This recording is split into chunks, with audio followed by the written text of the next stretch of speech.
Welcome, welcome, welcome. My name is Mikkel Thorpe, and this is the Expat Money Show. Today's guest is my partner and co-founder of Expat International School of Freedom and Entrepreneurship. His experience in the education system is vast and varied, and I've had the pleasure of working alongside him for almost 3 years now, creating this amazing program for students ages 8 to 19. In today's conversation, we will focus on expat families and the most crucial age for children. I'm excited to have him back on our show. Please welcome my good friend, Michael Strong. Michael, how are you? I'm well, delighted to be back, Mikkel. I'm happy to have you here. You know, you and I have done a lot of webinars together and conferences and spoke on stage and many, many things, but it all started on the podcast about 3 years ago when we met. And I think, you know, you and I were very philosophically aligned. We think very much alike. And it's just such a pleasure to have you back on the program today. So welcome back to the show. Well, thank you. And we've got a lot of exciting projects going on that maybe we'll get into in a little bit here. Absolutely. So I guess I'm not exactly sure where to start with this one. You know, you and I were taking a private call a couple of weeks ago, and you were kind of updating me on the school and what's happening and where we've seen a lot of the growth. And you had really noticed over the last year or two that a lot of the growth is really coming from this middle school area, these 11 to 14 type of age groups. Maybe we can just kind of start, with that part there. Like, why do you think that this is? Sure. Well, maybe I'll give a little bit of frame for people who haven't been following us before in terms of the school, and then I'll go directly to that question. So we are a Expat International School, virtual school, grades 3 through 19. Grades 3 through 12, ages 8 to 19. But I think there are a couple of things that make it distinctive. One is it's very agency-centric, consistent with our emphasis on entrepreneurship and freedom. We encourage and develop students' agency, including a highly personalized curriculum and entrepreneurial and creative projects. We also encourage a really warm, supportive community. And when I think of I would say the crisis of middle school, there are a lot of kids, and for parents who have young children, a lot of times kids are okay, even in regular schools when they're young. Some kids react negatively to regular schools, and I know amazing people who were unhappy in regular schools. But middle school is a crisis point. And of course, part of that is puberty, and it brings with it, at the most basic level, a lot more bullying. So bullying often becomes much more brutal, much more vicious in middle school. It also brings kind of a growing awareness that as young people, little elementary kids are willing to be told what to do. There's natural searching for agency, autonomy as puberty develops. In traditional tribes, at age 12, 13, a young man would be expected to go out and hunt his first deer. And so what many people perceive as the rebelliousness of adolescence, I see as a mismatch between the kind of very passive orientation most teens are expected to be most lives, versus the kind of go out and prove yourself in traditional cultures at 12 or 13. So I'm very big on, kids doing real world entrepreneurial and creative projects as early as they're ready, and respecting their capacity to do real world sorts of things. So I think the combination of the incredibly negative social environment, and I could also mention things like gaming addictions, porn addictions, social media addictions. There's evidence now that most teens are online about 9 hours a day. And I think they go to school 6 or 7 hours a day. And if they were to get 8 hours of sleep, 9 hours of online activity doesn't give them much time for anything else. Of course, they're often not sleeping 8 hours, and sometimes they're doing these things during the school day. But the fact is, all sorts of healthy activities that used to be more common, work, family time, family meals, outdoor time, going out and doing physical activity, these things are becoming gradually more and more rare for adolescents. And I love being online, but there is a negative world online. So I think that what parents don't realize is the world is changing very rapidly. If school is boring and meaningless, and online is exciting and stimulating, and if school is also vicious and bullying, kids go in bad directions. So I'm all about saving kids who otherwise could go in very negative directions in middle school. So I'll pause there. So what about the families or the parents who would push back then and say, but Michael, you run an online school, you have an online school. So then what is the dynamic with that if we're looking at online being part of the problem? No, very, very good question. And so first, we certainly encourage our students who are online to do outdoor activities. Outdoor activities are really important. We've had there are forest schools, which are all based on kind of forest wilderness kind of activities, and we've had students combine what we do virtually with forest school. So we provide the kind of academic side. The other thing is, we're very high engagement. Most of our classes are dialogue based. We're talking, discussing ideas, problem solving, working together. And so it's not a passive activity. For me, the fundamental distinction is between being passive on the one hand versus being active.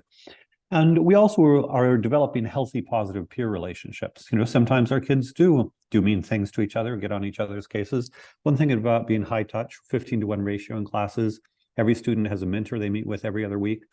This high human touch, which is absolutely essential. Just as a side point, huge literature on school connectedness. Almost all adolescent dysfunction, including, depression, anxiety, suicide, early teenage, early pregnancy, substance abuse, all this is connected with, if teens are not connected to school and parents, they are prone to all of these bad things. So connection in school is really important for adolescent well-being. We're very high touch, super connecting. So even though we're virtual, I think the agency autonomy we give to students, the respect we give to students, the connection, community we give to students is absolutely invaluable. And then, go to a wilderness school, go play baseball after school, go to your martial arts. We do have world-class athletes because we're so flexible. So I think great question. And I like doing this brick and mortar. And as you know, we may have a brick and mortar place in Panama a year from now. So the intention is to do hybrid, some virtual, some brick and mortar around the world. But in the meantime, we're an incredibly flexible virtual option that provides the agency and community teams need.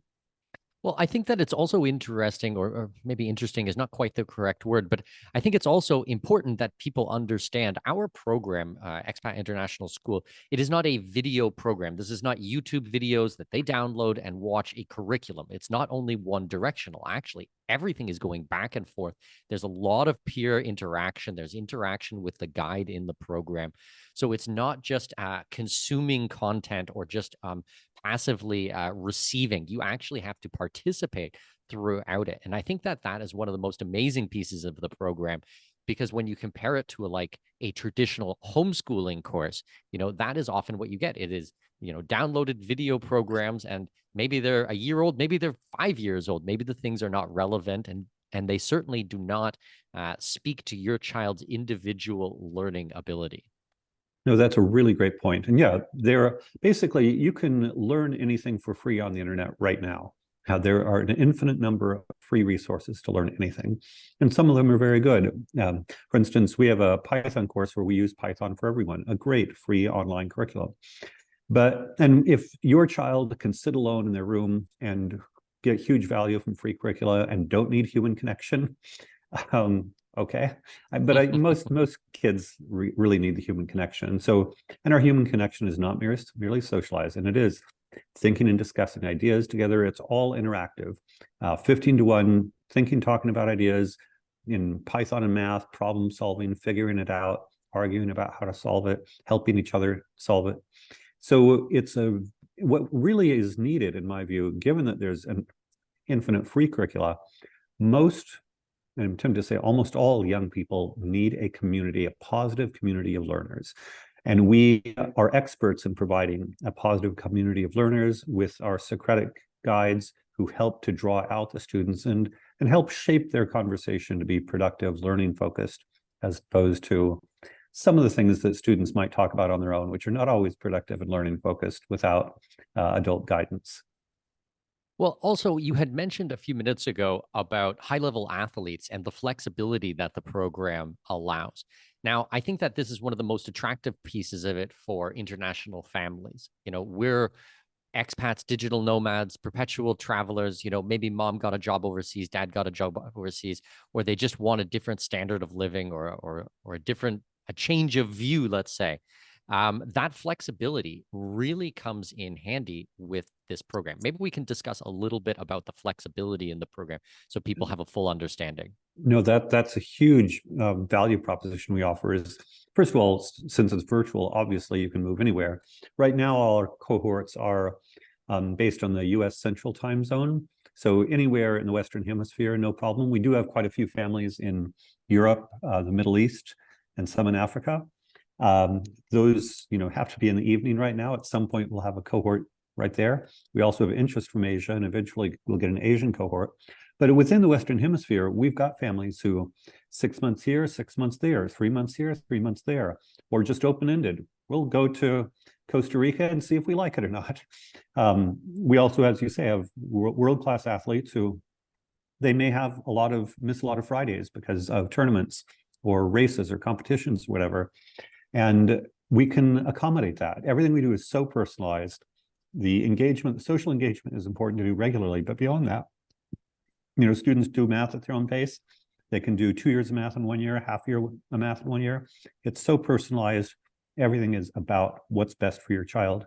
Give you one other interesting use case. I have a father who's an entrepreneur who buys and sells real estate, and he and his son are actually going to move around, and his son is working with him on the buying of the real estate, which sounds like a lot, but again, I love apprenticeship. Basically, his son will be apprenticing and looking at different real estate properties, within a couple days drive of their home, and they can go and drive for 2 days, look at a piece of real estate. His son still does the education, but meanwhile gets to work with dad. So insofar as, having your child learn the kinds of adult activities you're doing, this allows that kind of flexibility. And I think that's an amazing opportunity. Well, I think in my own family, my eldest child is almost 7 years old. So she's just a tiny bit too young for our program. But first of all, this is the first and only program that I ever felt safe and secure about sending my child to, something that was philosophically aligned with our worldviews. But when I think about her, she's been to 16 countries already. She's on the road with us all the time. We were just in Dominican Republic last week. She'll be back in Canada with my wife for a visit in 2 weeks. She'll be, she travels all over the place with us, not necessarily every single trip, but enough that we need to be able to have that flexibility that fits our lifestyle and our business. We run a family business. It's not just, me going to a 9 to 5 and leaving everyone behind. I want to bring my kids with me. I want them to participate in these types of things. Big time. And the other thing is our core classes are 4 hours a day. And then we've got another half an hour of math lab, which is optional. We can be scheduled flexibly. So if your child is working with you at home, traveling with you, wherever your home is, Dominican Republic this week, Mexico next week, whatever, they get online for 4 hours a day. They can miss classes when they need to, but you can live with your children, and your children can live with you and have real lives, as opposed to a situation where they get up early in the morning, they go to school, they are tired, bored, angry most of the day. They come back late at night and get online, and you never have activities together. I would say this actually allows for a lot more family bonding, because you can do things with your kids, and they can do things with you, and you can still have a real life. Well, then explain why our program is only 4.5 hours long a day, but traditional school might be 7.5 or 8 hours a day.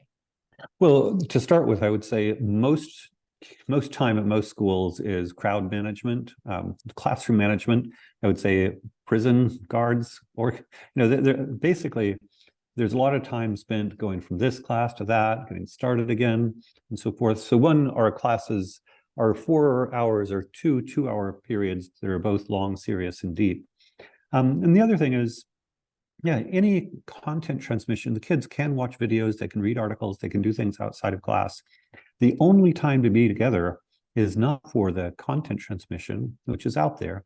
It's to engage constructively, intellectually, deeply with the content. So we focus, I would say, on the most important part of being together, the interaction between students and students, guides and students, the whole intellectual dynamic.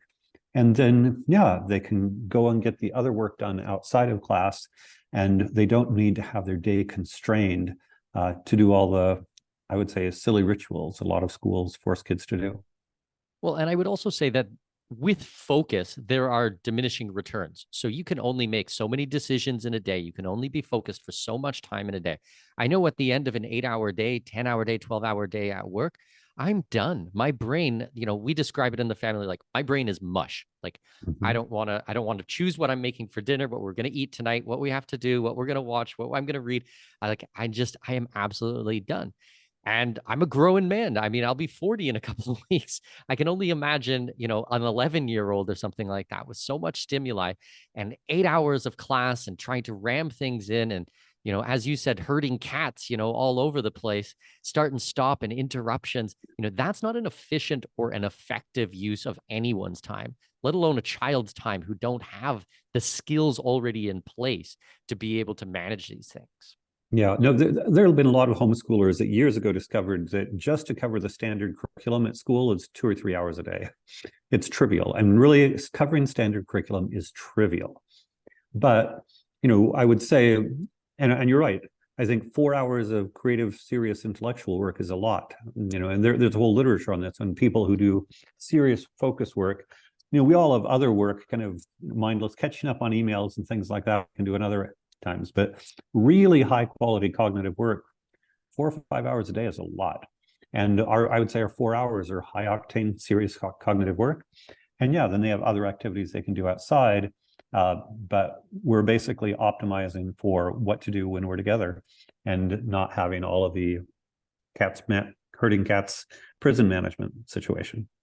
Well, with having an international family, I mean, it is very attractive. The child does their program for a few hours in the morning, maybe takes a bit of a break, does a couple more hours, and then by, mid-afternoon, early afternoon, done. Now you can go out there, enjoy the day, enjoy the beautiful beaches in Central America and the Caribbean, play with the other kids.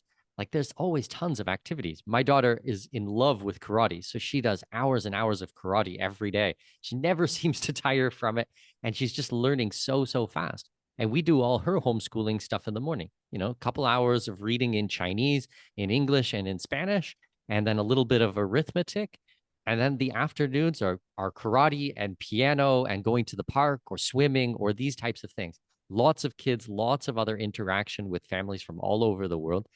And when we travel and we go to different places, she's right there with us. We don't have to ask anyone's permission to take, our child out of school. The police are not going to be banging on the door that, that your child is tardy or delinquent from school. I mean, like, I find it so amazing Yep. in today's day and age, how the state really believes that the children belong to them when I believe that children belong with the family.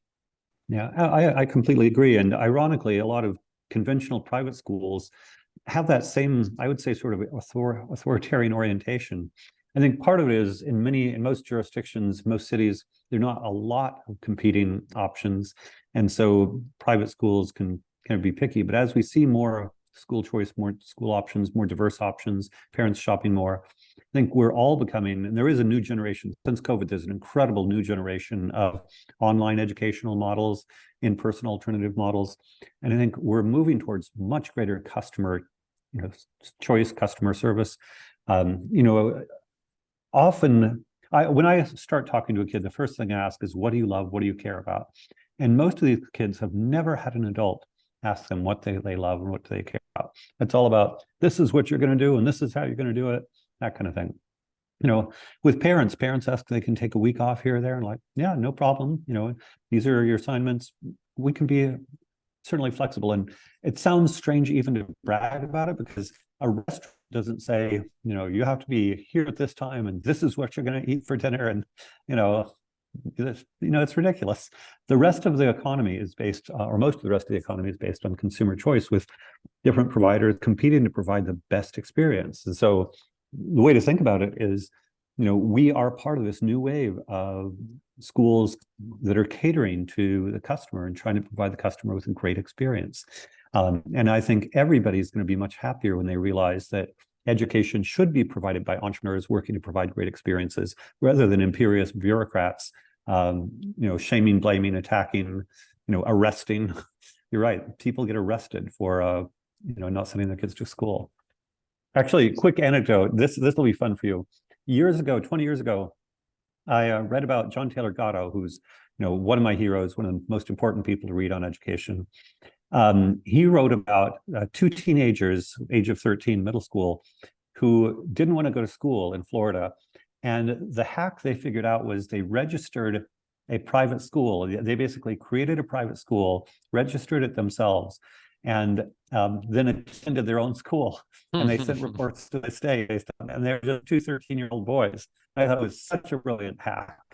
And I always wondered, I heard they grew up to be entrepreneurs. I always wondered what happened to them.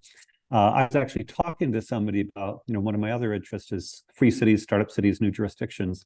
Somebody made an introduction to me in that world. And it turned out one of them, his name is Charles Champion, was one of these two teenage boys. And so I recently discovered a teenage boy who'd done this hack. And yes, indeed, grew up to be an entrepreneur and is doing a lot of interesting things. So yeah, if you have to escape from the state and its fangs, maybe you can start your own school. One of the best 13-year-old projects I've ever heard of. Amazing.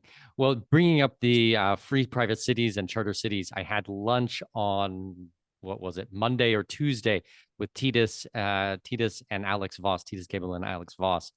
Here in Panama, they flew over to visit me. Really fantastic guys. And it's going to be really interesting to see as those projects go forwards and the schools that we'll be able to build for the families in those communities as well. So I have some insider information, but I'm not going to be able to put it out online quite yet. But maybe in a few months, we'll have some very interesting projects in the works in regards to them. But I want to talk. I want to bring things a little bit full circle and go back to the middle school. So I want to understand, or I suppose I really want parents to understand, if their child is in this certain age, this is the time that they really need to be thinking about these types of things. So let's try to focus a little bit on that middle school age group and why parents should think about this today, opposed to a year from now, 5 years from now. Yeah. So a couple things. And by the way, I do want to put you on the spot about your own middle school experience. So let's not forget that. But so first of all, middle school puberty is a critical period for cognitive and emotional development. Often people are aware of 0 to 3 as a critical period of human development, early childhood for sure. But often they forget or don't know that puberty is another one. And in terms of cognition and emotional well-being, it's absolutely essential. Two things I think not enough people are aware of. Both mental illness and focusing on anxiety, depression, although some evidence that bipolar and schizophrenia, as well as addiction, are typically adolescent onset, but they can be lifelong, chronic, debilitating conditions. And there is evidence that if one is healthier and more well during adolescence, one is less likely to have both mental illness and or functional mental illness and then addiction are described as chronic diseases of youth. That is, if youth are in distress for a period of time, during puberty and afterwards, say from 11 to 16, 17 or whatever, sometimes they are permanently harmed, and many recover, both from mental illness and addiction. Not so often schizophrenia, but anxiety, depression, and so forth. But why put your child at lifelong risk for these serious, debilitating things? One example: I've known students who've gone to elite private schools and elite universities and graduated as heroin addicts. Like, okay, you won the status game, wow, and your child is, suffering. So I can't emphasize enough how important it is to make sure your child feels safe, connected, protected, feels agency, is respected, is not being bullied. Any issues that come up are addressed. Online is a vicious world. So the other thing is to have a safe, positive community online, on the wilderness online. I can tell parents absolutely horrifying stories of sexual abuse and predators online. So of course there's cybersecurity. But I would say in the worst of those things, the child's emotional needs are often not being met. So children get into bad situations when their emotional needs are not being met, whether it's, smoking marijuana or getting in terrible Facebook groups or Reddit groups or, 4chan or whatever. So, I feel as if it's a life or death situation, not to be overly dramatic. I've got a friend, Matt Barnes, who's a parent coach, and he describes a situation as if your child is bleeding in an emergency room, you demand that they get help right away. And, again, not every teenagers are emotional. I'm not claiming that every emotional teenager is in crisis, but look at the actual environment at the school your child is attending.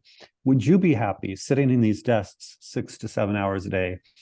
Would you be happy maybe going into their bathrooms or going to get beat up, put your head in the toilet or whatever?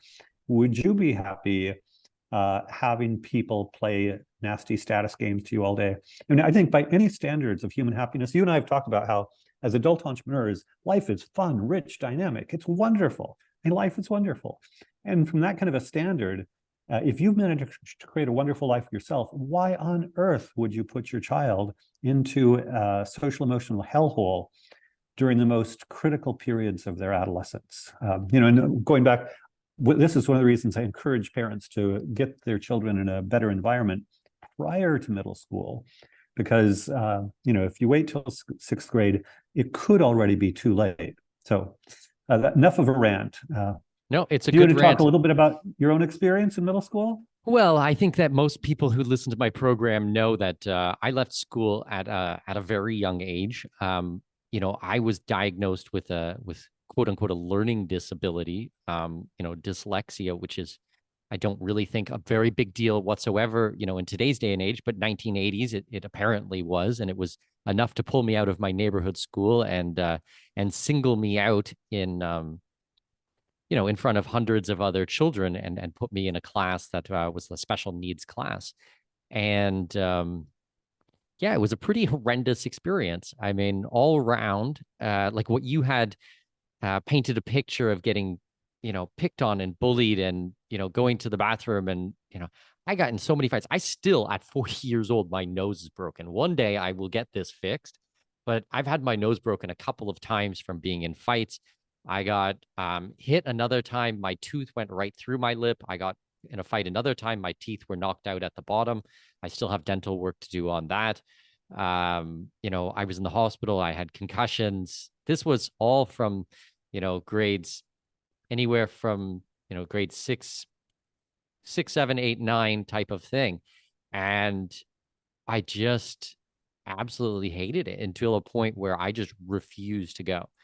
And even, my parents would try to force me to go, and I would lie and cheat and pretend and make excuses. I remember, my father would leave for work, and then I'm supposed to be gone like a half an hour behind him, and he would park like down the street or something like that and watch the front door. And I knew that he was going to be watching. So I would like pretend to go, and then I would like double back and I would head back to the house. So like I did all these elaborate plans. He would come into the house and I'd be hiding behind the couch or underneath the bed or something, like anything not to go to school. It was a brutal experience for me. So, when we describe it as like a penal colony or prison, for me, that was how it was. That was my experience. I understand not everybody went through what I went through, but I think that there are enough families and enough kids that go through difficult times on this that we needed a solution, and that's why I'm such a fan of your work, Michael, because this is a viable solution. We've taken a lot of your fantastic ideas, your lifelong work in Socratic thought and Socratic dialogue, and brought it online, and then taken it to an international market.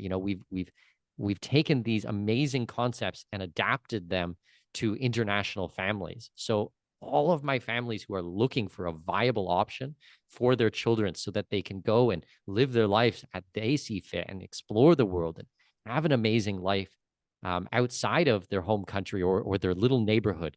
This is the option. This is the way to go about it. So I just think it's really, really important work. Well, thank you.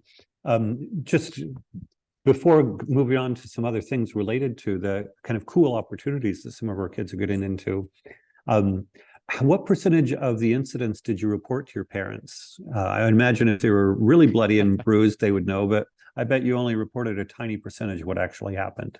I think only the things where I ended up in the principal's office, it was only the things that we actually got caught. But there's probably, the schoolyard's pretty big, and there's a lot of areas that you could kind of be out of sight, or I'd be going for a walk at the back, and then someone would say something and then push you, and then you push them back. And like, I would never claim like I didn't hit back. I definitely did. I had a background in martial arts, and I was never scared of anyone, even though I was much smaller, like half the size of anyone else.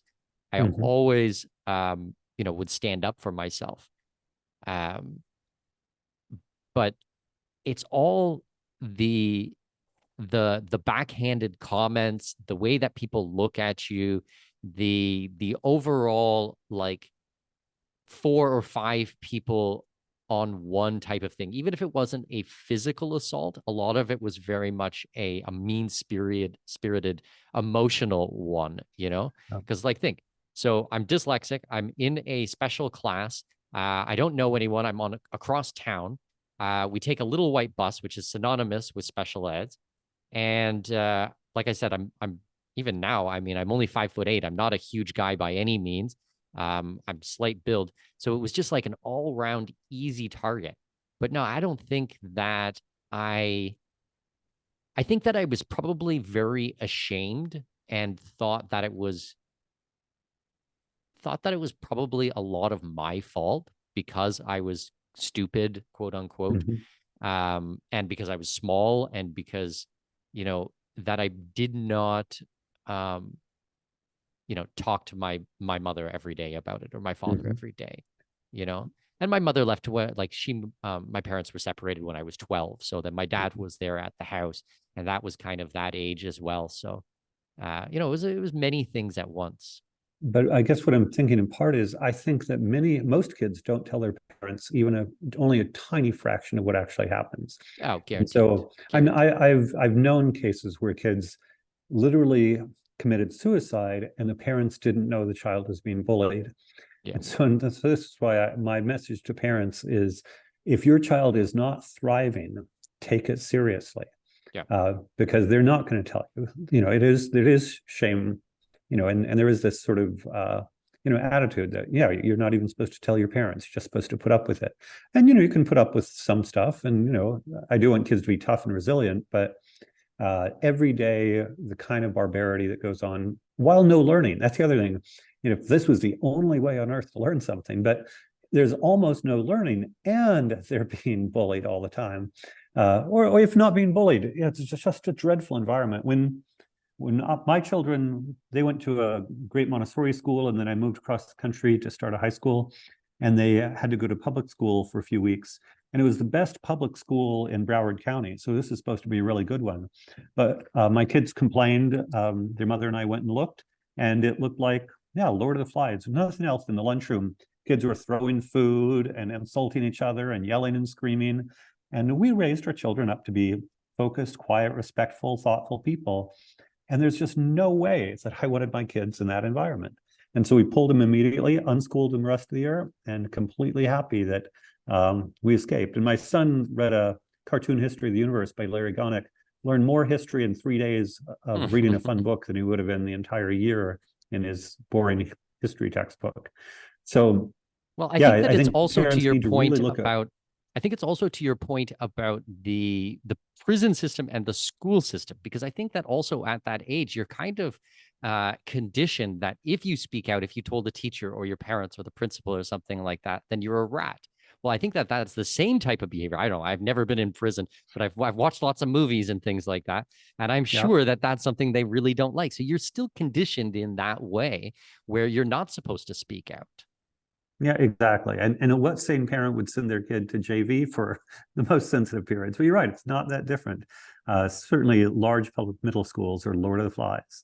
But kind of to switch to a more positive thing, the other thing about getting kids doing entrepreneurial projects is sometimes, and this goes even back to the virtual one. So I've got a student who had a great semester with us last fall, And as part of his project, he went to Roatan to visit Prospera.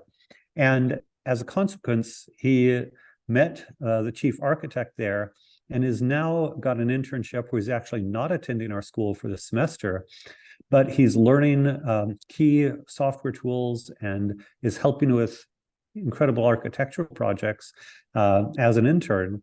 And that's the sort of real world thing we want kids to do. In a different case, a student you and I know, where we're positioning her to actually help with an on the ground school, and there's a lot of work and preparation for that. And so part of this orientation towards the real world, rather than passively sitting in school, and with students doing amazing projects,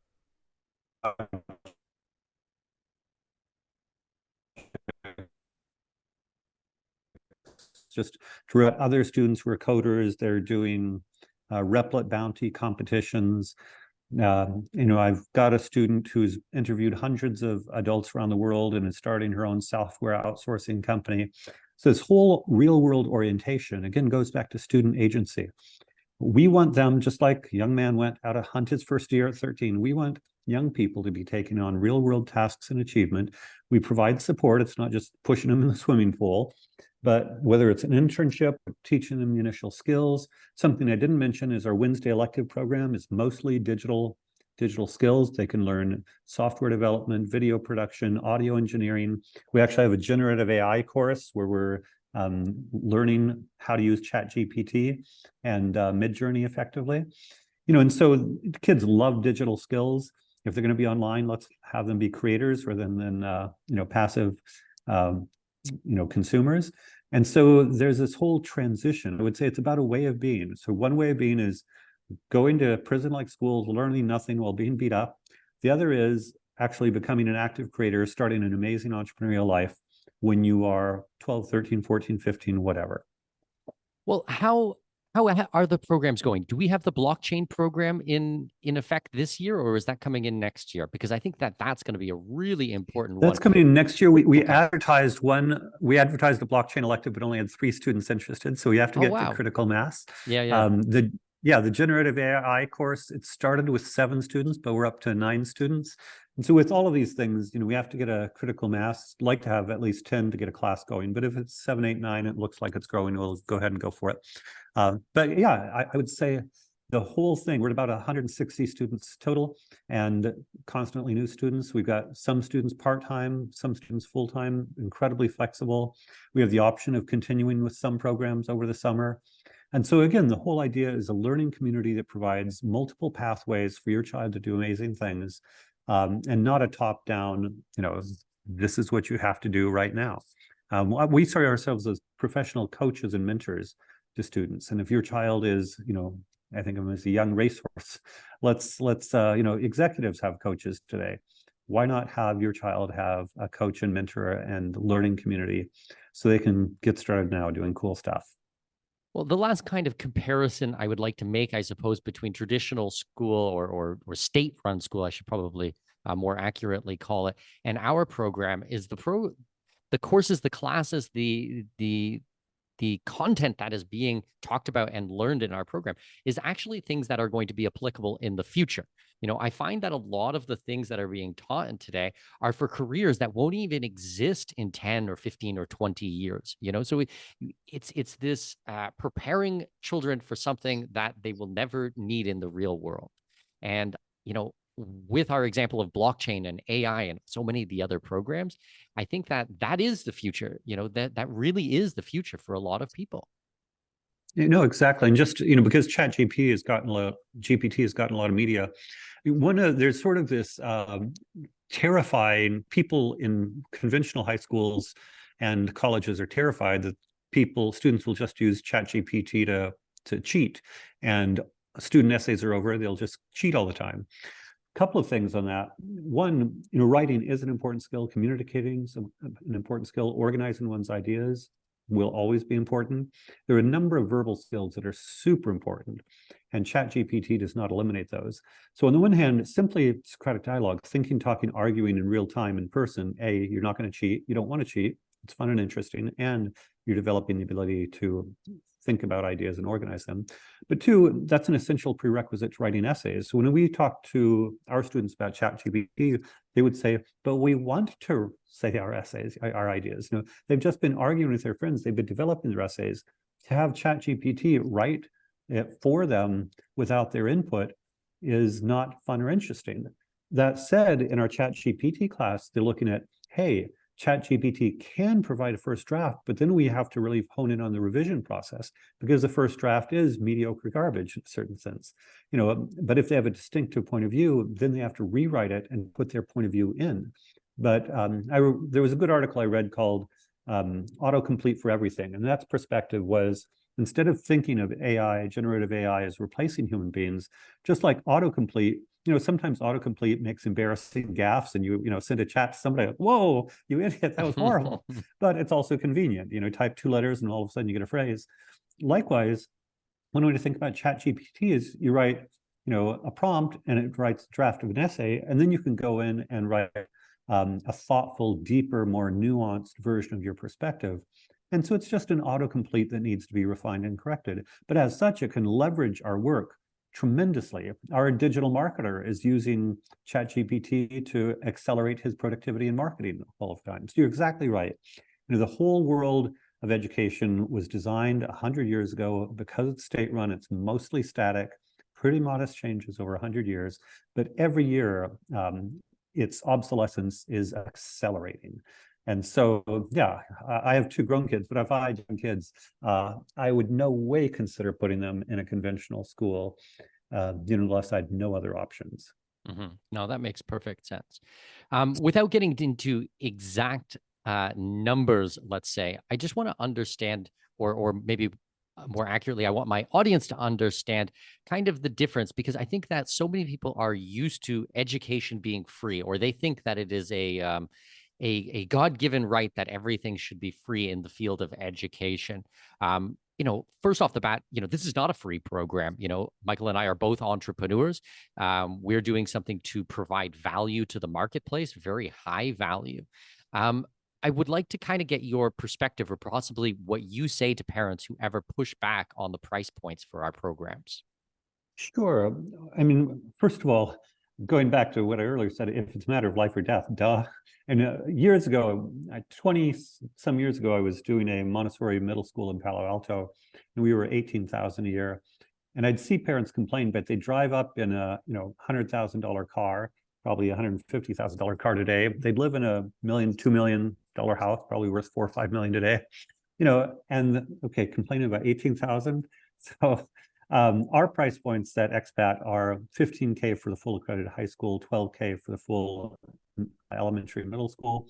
But we have low price points. We have a Python coding club for $100 a month. We have a humanities club for $350 a month. So part of this is, mix and match. Again, we're not telling you what to do, but one of the reasons many homeschoolers, and maybe a third of our families are homeschoolers, is because when children get into adolescence, again, you can get free homeschooling content online. Go for it. But what they don't get is the warm, positive community, and in particular, an intellectual learning community. So ours is an exceptional community that's really hard to cobble together on your own. And they don't get the adult mentorship and curation. We are in touch with cool things like generative AI, and blockchain, and our kids are taking Harvard CS50, Harvard Introduction to Computer Science course. So we're curators of great content, providing this community and then mentorship.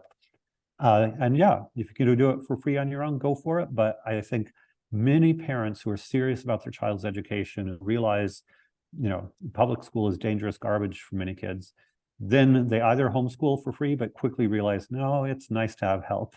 And I think actually some of our most grateful parents are those who have tried to homeschool for free and realized, it's really nice to outsource it. Some people have described what I do as homeschooling by professionals. And yeah, it's nice to have help doing it. Well, that's how you described it to me on our first call together almost 3 years ago.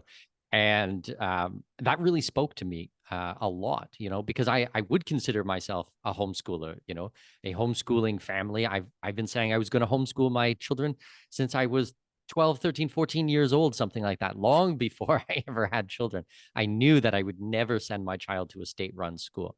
But this definitely speaks to me, the program that you've developed and we've put together for Expat International School is that professional aspect to be able to support the families and help them through all of these things. If people want more information, you guys can go to expatschool.io. There's actually a calendar on there that connects right with Michael's calendar. So if you guys want to discuss these types of things, if you want to talk about your children or what they're going through, or maybe to see if the program would be a good fit, even, if it's a part-time or a full-time, or if it's, some of the supplementary things to help your child in what they're already doing, I would encourage you guys to reach out to us, because I think that this is such a fantastic program. And as I said earlier, it really is the only program I've seen in the world where I would feel comfortable about putting my children in. I'm actually very excited for my daughter to begin the program in, maybe 18 months or something like that, when she's at that right age. So I think we're pretty much close to our time here, Michael. Anything you would like to say to wrap up, or to give some parents some advice for these types of age groups, or anything we've been talking about today? Well, actually, one feature I'd like to mention that we didn't mention is the in-person. So last year we did a trip to Greece, which was super exciting. We're doing it again, which is super exciting. And yeah, we're talking about having trips to Panama as well. And so although we are virtual, I would say part of our big value is community. A lot of this is like-minded. I think people who believe that this is what education should be like really want to bond, the parents and children alike. And so it's really great, in addition to our virtual bond, to bond in person. And so I want to emphasize that that's part of what we do.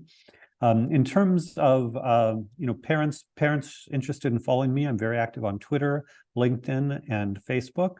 And feel free to reach out. Love to talk to you. I'm happy to, even if your child is not a good fit, happy to talk to parents. I'm passionate about well-being of children.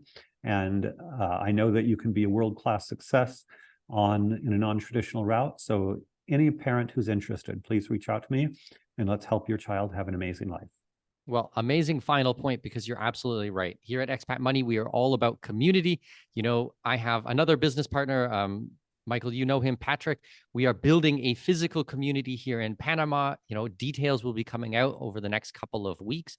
I'm actually driving out there to see the property this weekend, but we've just acquired 50 acres outside of Panama City, about an hour away from Panama City on the beach. And that will be the home of our first physical school for Expat International School.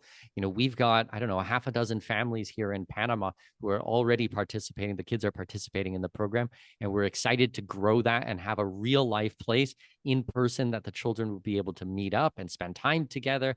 And, we'll be piping in some of the information from some of the world-class instructors and guides that we have all over the world. And then we'll have some local instructors here who will be able to help with languages. There's just so many exciting things that will be happening with the school and with both of our communities. So I think that it's just fantastic. Terrific. Great talking to you again, Mikhail. I look forward to our next convo. Absolutely. Thank you so much, Michael. And for everybody who's interested, expatschool.io, you'll find all the information there. Thanks so much.